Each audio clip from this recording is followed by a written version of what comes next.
Saya bersyukur di tengah isu-isu corona virus yang itu terdeteksi dari provinsi Wuhan di Cina. Saya ingin mbak-mbak semuanya belajar dari kasus corona. Corona itu virus yang berangkat dari cangkem yang celutak.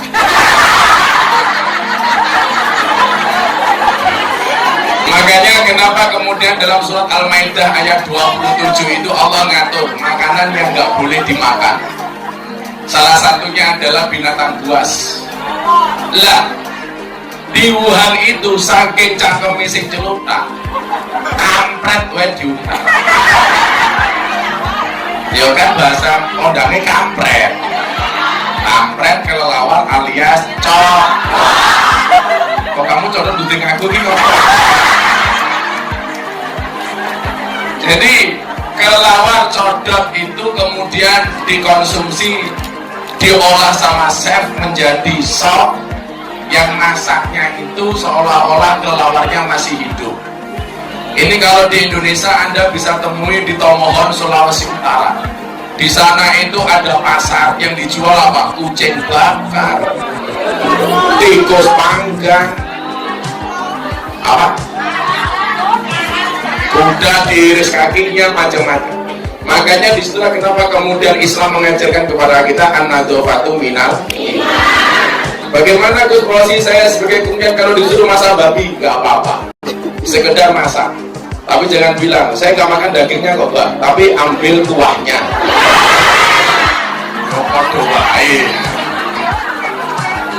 Maka dalam Al-Maidah ayat 27 itu kita diajarkan untuk hidup bersih. Yang hidup bersih saja masih sakit, apalagi yang ngawur. Saya menjadi saksi hidup betapa kemudian bunda itu super bersih. Itu saja masih diuji oleh Allah, dititipi dengan penyakit. Bunda itu kalau pagi cuma ngejus brokoli, diminum. Kalau mau malam cuma minum sayuran. Makanya nafsunya, ya Allah.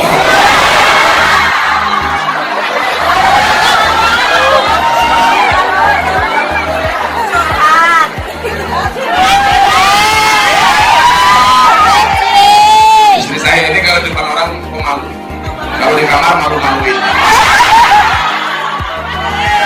Sabar, sudah sabar. Jadi kenapa kemudian kita diminta untuk memanage nafsu? Asadul jihadi jihadul hawa. Jihad yang paling berat itu melawan hawa nafsu. Makanya kalau masih ingat pelajaran Gus Miftah, manusia itu diciptakan sebagai makhluk yang paling antik. Karena sebelum menciptakan manusia, Allah menciptakan malaikat. Malaikat sifatnya benar terus, gak pernah salah. Jadi kalau kamu pengen punya suami benar terus gak pernah salah, gampang, menikahlah dengan malaikat Israel. Rampung. Setelah menciptakan malaikat, Allah berkenan menciptakan hewan, menciptakan makhluk yang namanya setan. Setan itu sifatnya apa? Salah terus gak pernah. Jadi kalau suamimu kok salah terus gak pernah bener, jangan-jangan suamimu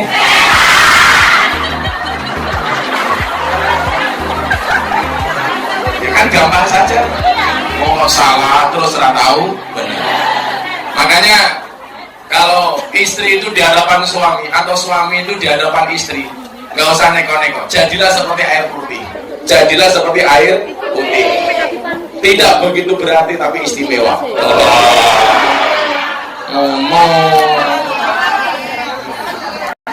Makanya bisa kalau pulang sama suami, ketemu suami langsung tawari, sebagaimana bunda nawari saya apa? Prasmanan. Pripun niku buka dewi tutup dewi. Oke. Prasmanan bunda. Malu-malu.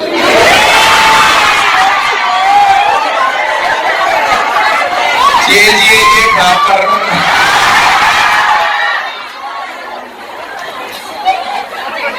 Lah, apa bedanya malaikat dengan setan? Malaikat itu dikasih iman tapi nggak punya nafsu, sementara setan itu punya nafsu tapi nggak punya iman. Jadi lawang api tok yo kaya malaikat, tak buosok tok kaya setan. Dan hebatnya Allah menciptakan manusia itu kolaborasi antara malaikat dan setan. Jadi menungso iki ya ana apike, ana eleke, ana imane, ana nafsune. Lah kalau saya disuruh menjadi malaikat atau manusia, saya pilih jadi manusia. Kenapa? Karena kalau jadi malaikat gak asik. Rawang ayu mung domblong tok. Kan gak asik. Makanya kadang-kadang laki-laki juga diuji, ini orang cantik, wow. Yang istrinya di rumah, weh. Jadi indahnya manusia itu diminta oleh Allah untuk memanage antara iman dan nafsu. Lah orang yang selamat itu ibarat naik motor, iman itu rem, nafsu itu gas. Lah manusia yang selamat dia tahu kapan pakai rem, kapan pakai gas.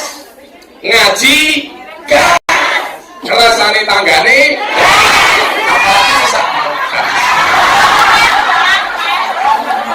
karena sekarang sahabat itu punya prinsip. Sahabat itu siapa? Sahabat itu tidak akan pernah menjelekkan antara satu dan yang lainnya, tetapi sahabat itu adalah menjelekkan orang lain bersama-sama.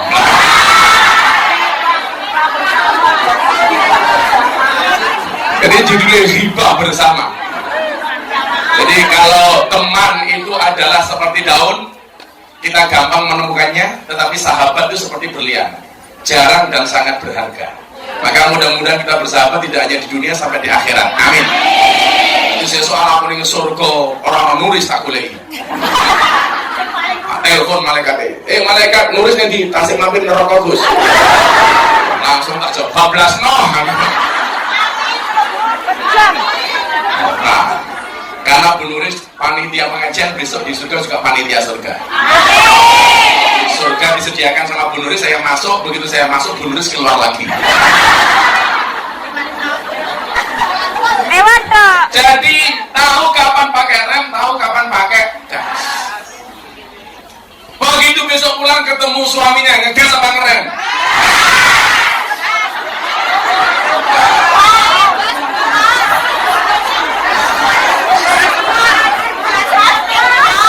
Kamu jomblo?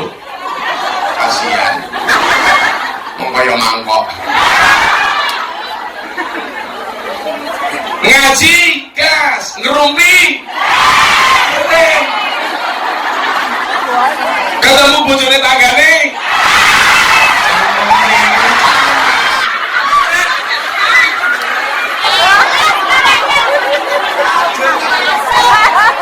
daging sapi, daging babi. Nah, orang yang selamat itu hanya diminta sama Allah tahu kapan ngegas, tahu kapan itu saja kok. Nggak banyak perintah Allah itu. Wes, kowe ngegas, wajine imtisalu awamirillah. Kalau ada perintah Allah kamu gas, kalau ada larangan Allah kamu rem. Jadi manusia itu punya seni, yo ngegas, yo ngerem. Dan yang selamat adalah supaya tidak jatuh dari motor, tahu jalannya lurus, gas, jalannya belok, rem, selamat.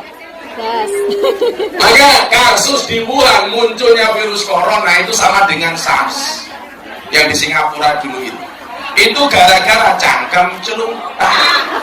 Wong kampret kok diuntal, codot. Kalau kurang ajar toh, kampret itu jangan diuntal, dibully saja matanya.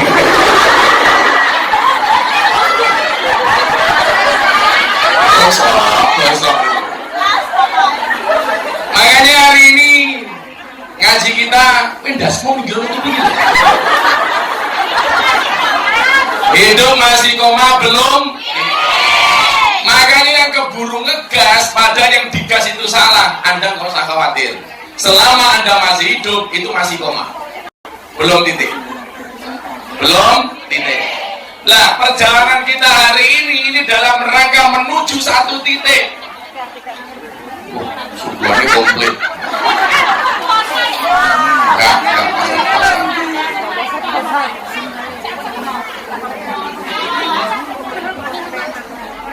Kalau ini bukan kelapa muda, Bu, kelopo. Ambil gue. Nanti kalau Bunda minum airnya mulai sedikit kerminan.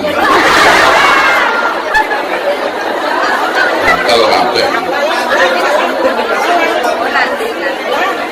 Shallallahu ala Nabi Muhammad. Jadi mbak-mbak yang saya muliakan, kita buka dalam surat Al-Mulk. Apa sih tugas manusia itu? Alladzi khalaqal mauta wal hayata liyabluwakum ayyukum ahsanu amala. Tugas manusia itu disuruh membuat cerita. Dan cerita itu pasti ketika Anda nulis akan ada koma dan titik. Bagaimana kemudian ketika Anda membuat koma itu, setiap koma yang kita buat itu akan ada nilai kebaikan.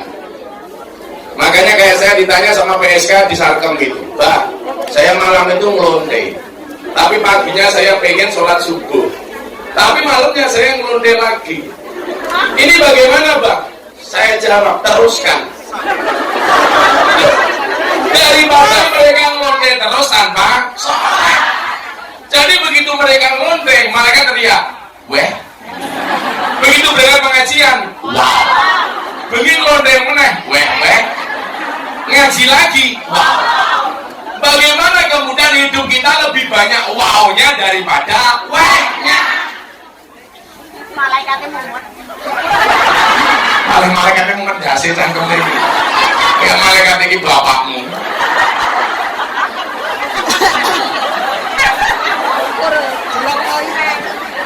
Ayo, nanti kalau kamu mau komentar, mau tanya silakan. Tapi tugas kita cuma untuk membuat cerita. Nah, cerita yang disukai oleh Allah itu pasti cerita yang baik. Karena Allah mengatakan innallaha yuhibbul muhsinin. Allah itu paling mencintai orang baik. Makanya menjadi yang terbaik dalam posisi apapun itu menjadi harus. Maka kenapa dikatakan fastabiqul khairat?